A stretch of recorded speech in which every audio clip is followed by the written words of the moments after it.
জামাতকে ক্ষমতায় আসতে দিতে চায় না কেন? সব আমলারা মিলে একজোট হয়ে মিডিয়ারা মিলে জামাতকে আটকেছে কেন? ঘুষ বন্ধ হয়ে যাবে, দুর্নীতি বন্ধ হয়ে যাবে, বিদেশে টাকা পাচার বন্ধ হয়ে যাবে। এছাড়া জামাতের মধ্যে কি অসুবিধা আছে? সব আমলারা দেখছে বাবা এদেরকে ঠেকাও, তাহলে তো আর ঘুষ খাইতে পারবো না, তাহলে তো আর দুর্নীতি করতে পারবো না। তো ঠেকাইছে একবার, সববার কি পারবে? আমরা বুঝে ফেলছি খালি ভোট চাইলে হবে না, ভোটের পাশাপাশি ওই ভোট হেফাজতের যে কৌশল সেগুলো আমাদেরকে নিতে হবে, ওদের অপকৌশলকে প্রতিহত করতে হবে। সামনের বার যত নির্বাচন হবে স্থানীয় থেকে জাতীয়, ইনশাআল্লাহ আমরা সেটাও প্রতিহত করব।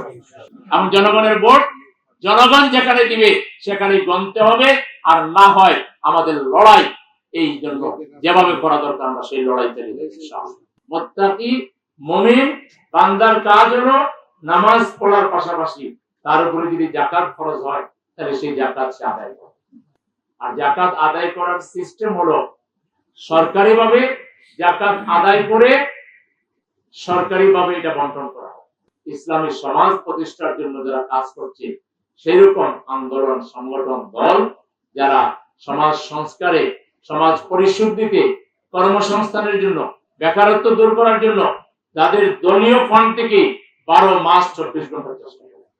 আল্লাহর হুকুম যদি বাস্তবায়ন করতে হয় তাহলে একটা রাষ্ট্র লাগবে, একটা সরকার লাগবে যারা আল্লাহর আইন জানে এবং আল্লাহর আইন মানে এবং আল্লাহর আইন বাস্তবায়ন করার যোগ্যতা রাখে। এরকম একটা দলকে শক্তিকে রাষ্ট্রীয় ক্ষমতায় যদি পৌঁছাতে পারেন, আল্লাহর প্রত্যেকটা বিধান এখানে কার্যকর হবে। আপনি আমি সত্যিকার পরিপূর্ণ মুসলমান হতে